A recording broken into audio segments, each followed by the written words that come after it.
Hello everyone. Welcome to this part of the course on moral thinking, Introduction to Values and Ethics. So, in this lecture we lay the foundation. We understood what philosophy is in our last lecture, and in this lecture we'll try to locate ethics, values, moral philosophy within the domain of philosophy. So, where does that locate, and then introduce the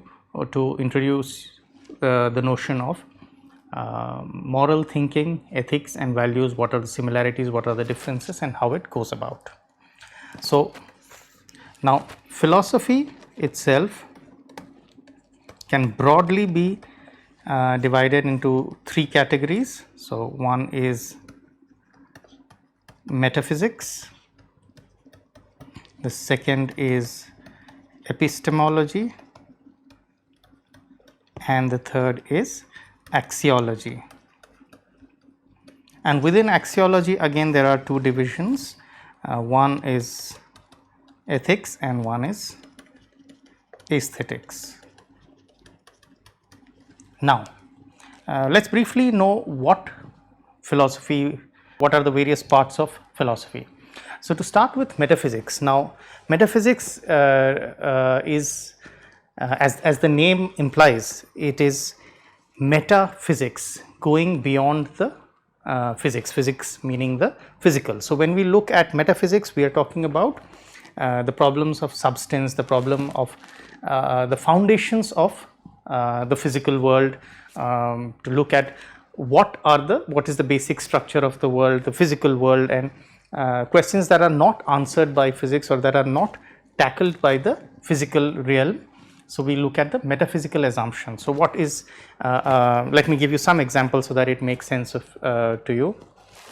Problems in metaphysics include the problems of monism, dualism. So, say the mind body dichotomy. Now, there is one school of philosophy that will argue for mind and body as two separate entities, two separate kinds of fundamental entities, and they interact. Now, this is called dualism. Monism, on the other hand, as an ontology, which is a part of metaphysics. Ontology would be minimum set of existents, right. So, let me just put that down here. So, ontology as a part of metaphysics talks about the existents. That means what are the minimum sets of existents, independent existence for a system to proceed. So, monism, dualism are examples of metaphysics. Monism argues that there is only one fundamental entity in the world. Dualism argues that there are two fundamental entities in the world, mind and matter. Pluralism can argue that there are multiple entities in the world, foundational entities of the world, right.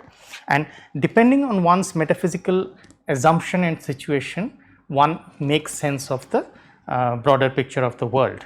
So, if you would remember from the last lecture when we talked about philosophy questioning foundations, and to understand why foundations are important is depending on the foundational position we have, we look at and interpret the world around us. So, for instance, let me think of an example which can help you see the distinction.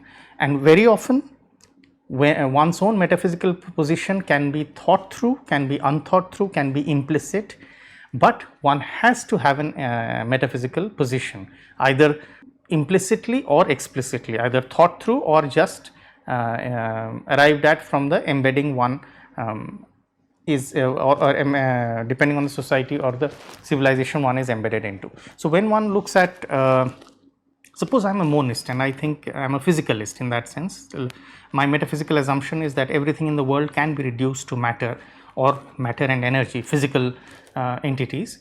Then I would look at mind and consciousness as some things that are derived from physical entities. And let me proceed with a rather simplistic example, but perhaps that will make you comprehend the difference between monism and dualism, and between and how does that make a difference in the world that we inhabit. Let us look at medical sciences. Now, say a typical allopathic medical sciences would have a in a preliminary sense, a very physicalistic assumption. So, it would believe in the ontology or of physicalism. That means the metaphysical position is that of physicalism. That means if the matter determines everything else. So, if one takes physical medicines or alters the physical realm of the human body, the body can be recovered from ill health to health, right. Now if you look at other contrary or other different medical systems, say Ayurveda or homeopathy, now they have a different assumption. Ayurveda in particular has an assumption of definitely not a monistic assumption. It is at least a dualist, if not more, that if one treats one's behavior, if one treats one's spirit, how mentality or the mental life is crucial to physical health, that prescriptions can also involve in alternative medical systems which have a different metaphysics as compared to the classical allopathy. The prescriptions can be looking at or recommending one to hold certain mental attitudes, moods, emotions that will either help healing or harm healing. So, at a much higher level they look at a different metaphysics. So, those of you who have encountered different medical systems, and probably most of us had, there is a mainstream medical system, but there are competing medical systems and they have been working. So, how do we distinguish between these medical systems? Instead of rubbishing one as trash, one can look at what are the metaphysical assumptions where to understand the difference, right. Because when you look at the world from one set of metaphysical assumption, the other world system looks as meaningless, right. And as a simple analogy, if I can say, your metaphysical system is a language dictionary that you carry, and when you use that dictionary, suppose you carry a dictionary of English, you can make sense of the English language. But when you carry a dictionary of Sanskrit, can you make sense of the English language? And contrary, if you are bound to a dictionary of English, can you make sense of Sanskrit or any other language, German, French, Malayalam, Sanskrit, Oriya, any language that you come across. So, your metaphysical position is crucial to determine what you discern as meaningful and meaningless in the world, right. So, that is basically metaphysics. Epistemology is about the theory of knowledge, that what we can count as knowledge, what is the proofs of knowledge, what is if empiricism, now these are terms that you would come around in the in many philosophical literature, but is something that you should be aware of. So, empiricism means something to do with experience, and this we are talking under the aegis of epistemology.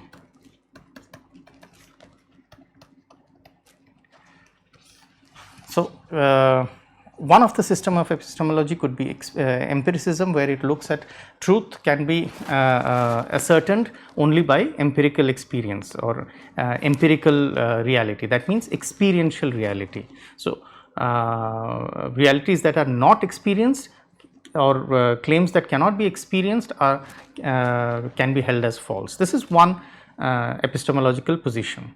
It would do good if you find the terms a little too overwhelming. It would do good to get yourself a dictionary of philosophy so that you are constantly aware of the exact meaning of the words that we come across. There is Oxford, Cambridge, Penguin, all of them have very good dictionaries of philosophy that will help you. And I will recommend you, if you are serious about thinking sharper and thinking harder, clearer, to go in for one of these dictionaries, because the words or the concepts used in philosophy are also very often concepts used in day-to-day language, but the accuracy of meaning understood from the usage of these terms. Empiricism is a term that we use in our day-to-day world, or at least in classes and theories we talk about lab theory. So, to understand the very foundational and clear distinct meaning of such notions, which are both day-to-day usage terms and also profoundly philosophical terms: truth, logic, experience, empiricism, rationality. These are all terms which are both terms that we use in the world out there, and also philosophical terms. So, if you have a good grip on the meanings of these terms, that will always help you to think clearer, harder and better. So, epistemology we talked about as the theory of knowledge. Now, axiology talks about values. So, axiology is when we, and that will be the thrust of the course that we are doing now. Axiology is about values, and values are again split into ethics as moral values and aesthetics as values of beauty.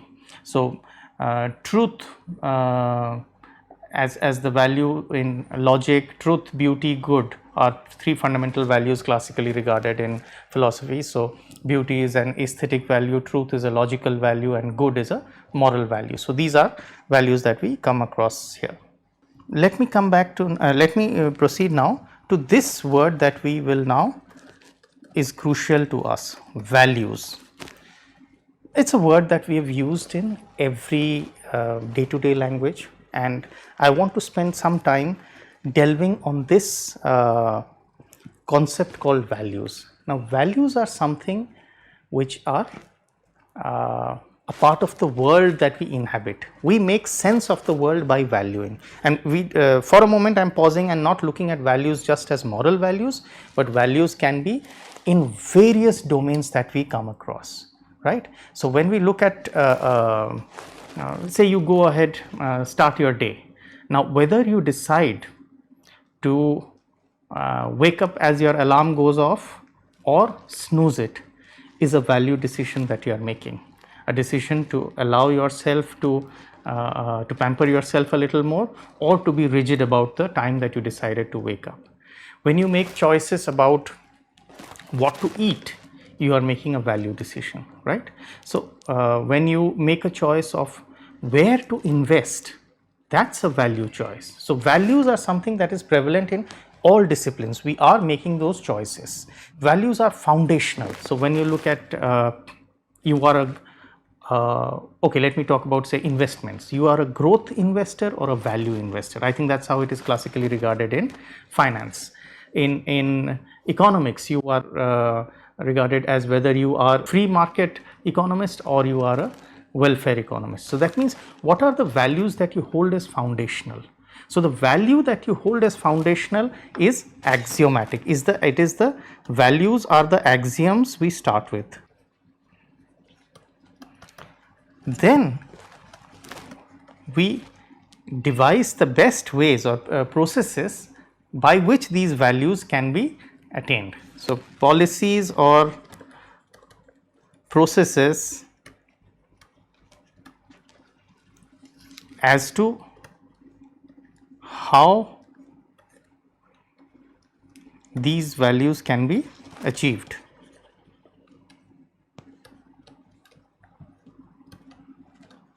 So,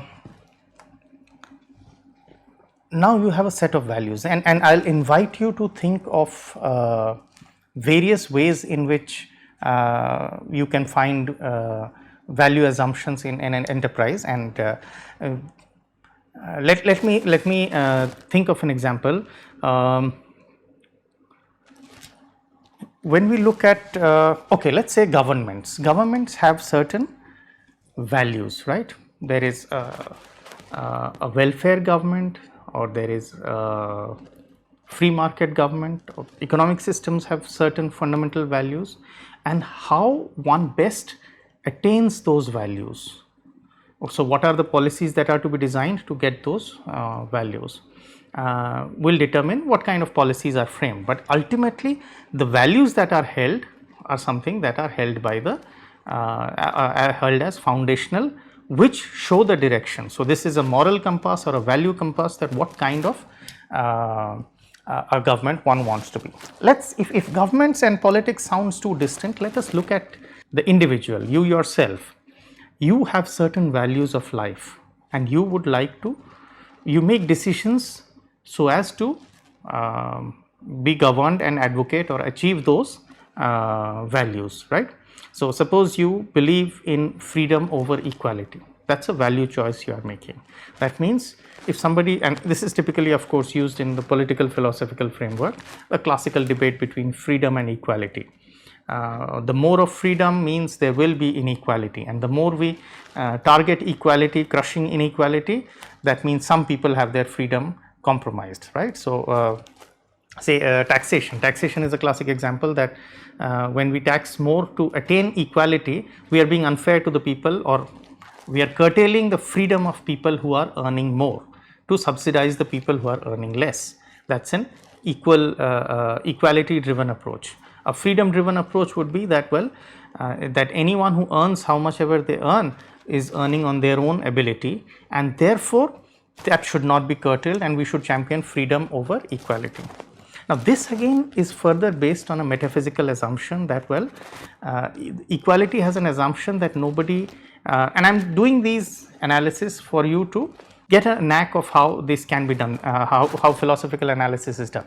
So equality tends to have a metaphysical assumption that human beings don't operate in isolation, and somebody who is having an advantage today is having an advantage because something accrued to that person which was not his or her own creation, and therefore that person owes something to the society to bring in equality.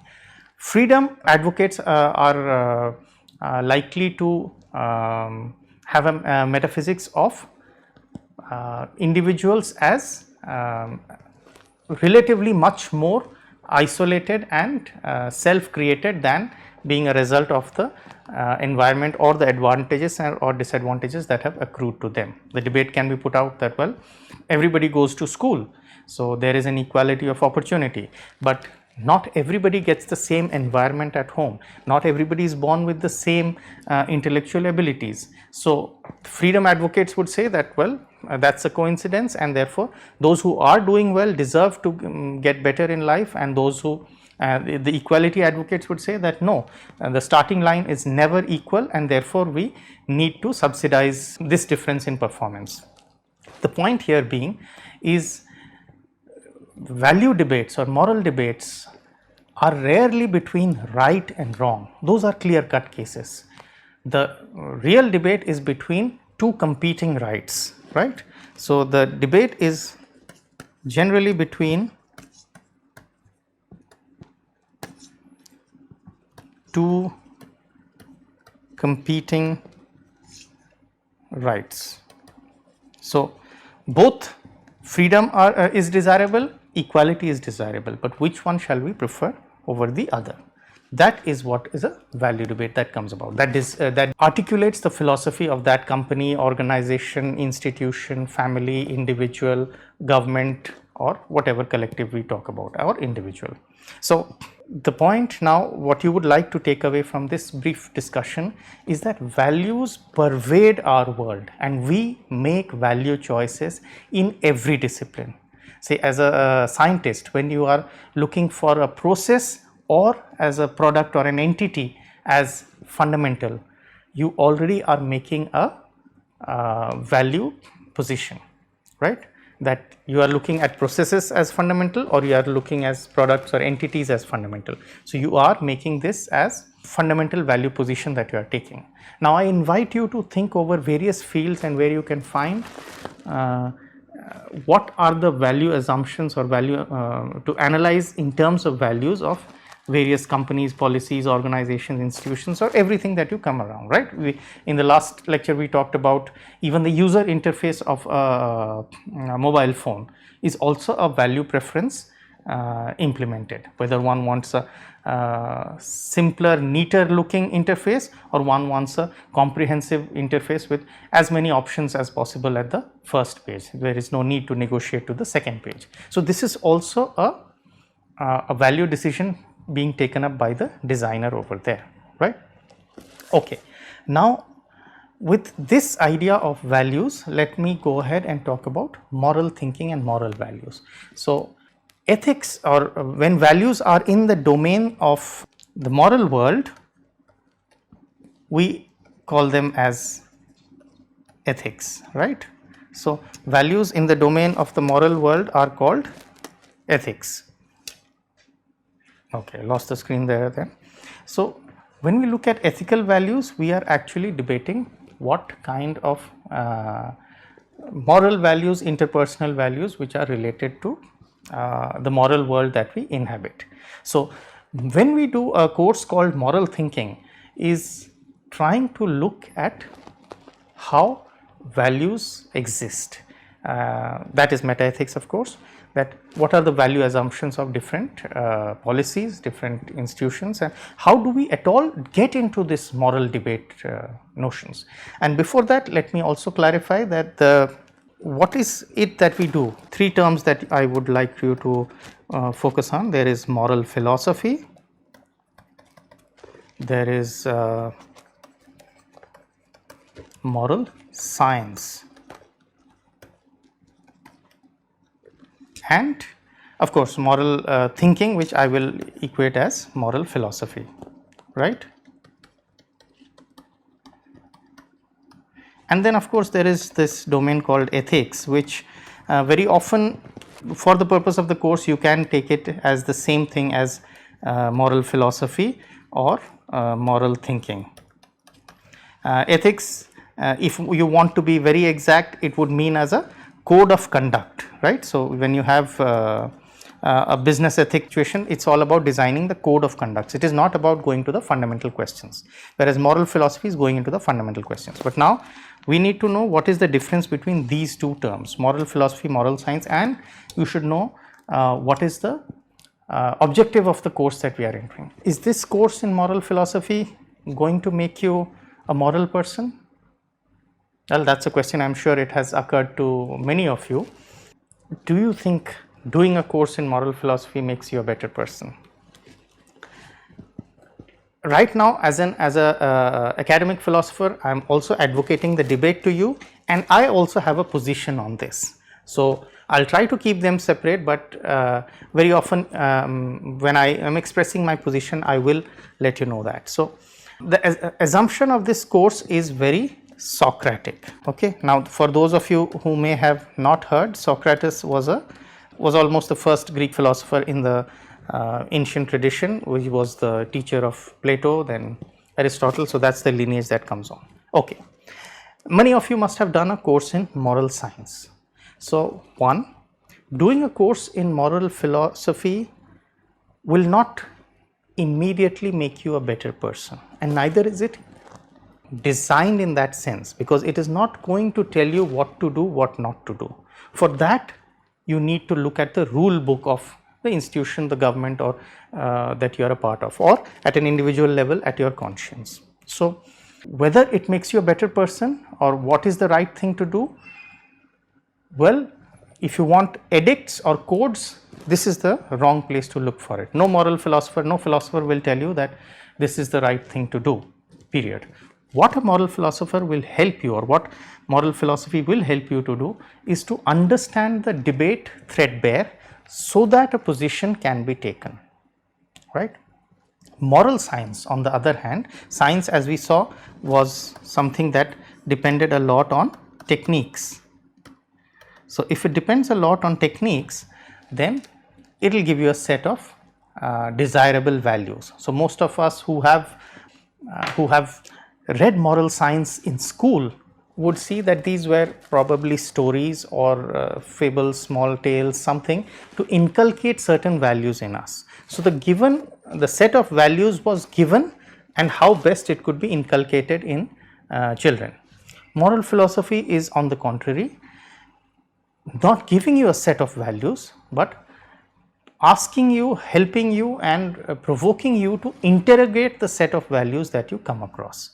So, moral philosophy, moral thinking is about interrogating values. It is about doing a philosophical analysis about values and trying to find out which values are worthwhile. So, if you look at that, well, what does ethics say about say euthanasia? Well, the question is, one kind of ethics would say something, another kind of ethics would say something. So, then what is the point? If there is a difference, is it that to each his own, and therefore there is no universal view possible? No, there is. Look at, let me place it in the level of of the parliament of a country, right, that the parliament needs to decide whether euthanasia would be legal or illegal. The parliament is the representation of the general will of the people. So, it debates whether what are the values that are to be held sacred and what are not to be held sacred, depending on the context of the time. So, the parliament debates whether we need to have values as sacred, life as sacred, or we need to have dignity as sacred, putting the debate of euthanasia as a choice between longevity and living with dignity. So, cultures that will argue for living with dignity will probably be lenient to euthanasia, and cultures that see life intrinsically valuable will see euthanasia as tampering with something which is sacred and not human formed. So, these are some of the strands of the debate. So, as a moral philosopher, you will be able to do a philosophical analysis and try to see who holds which position. So, a parliament is a location for a philosophical debate to arrive at the policies that we go for. Once those policies or the values are concrete, embedded, enshrined, we would like to the nation to follow that particular policy. It is same with communities, with families, with cultures, organizations. However, to think of the values as rigid, absolute and eternal would again be a folly, because the same parliament, the same families, or the thinking communities and thinking families are always open to revision. So, look at homosexuality. Homosexuality was illegal at a few decades down the line in India. Now, it has become legal, then it again becomes illegal. So, this is the notion of change that is embedded in all knowledge systems, not just moral philosophy. So, there is a revision in various values that we come across. Okay, now the reason I mentioned Socrates and Socratic way of thinking is, then what is the point of doing moral philosophy? Socrates was a Greek philosopher who did not write anything much, but was out there on the streets provoking, sparking debates with the young people and asking definitions and knowledge questions that made the people, especially the younger ones, think for themselves. So, and Socrates again was seen as a threat to the nation at that time and was even sentenced to death for this particular act of inciting young people for questioning established beliefs. But as a part of this course, when I say we use the Socratic method, it is the method of questioning and debating. So, generally in a class I would be debating or opening up the questions for various views from students, but today we or in this particular mode we do not have that luxury. So, I will have to go extempo, but I am sure we will be able to have some meeting sessions where you can raise these questions. So, philosophical classes generally do progress as a debate, as manthan as they would say, where contrary opinions come together and we learn and inform from each other. I will try my best to incorporate views and counter views so that you can get a perspective of the debate. However, I may miss out some things. Please do voice them over or write them in comments or make it available, because the point of it is also it informs others about perspectives that I may have missed, and that helps us to think better on that. So, moral thinking is a continuous process, and we start with it. We look at analyze debates, we analyze policies, we look at fundamental concepts used and go ahead with forming a understanding of the moral world that we inhabit, right. Thank you.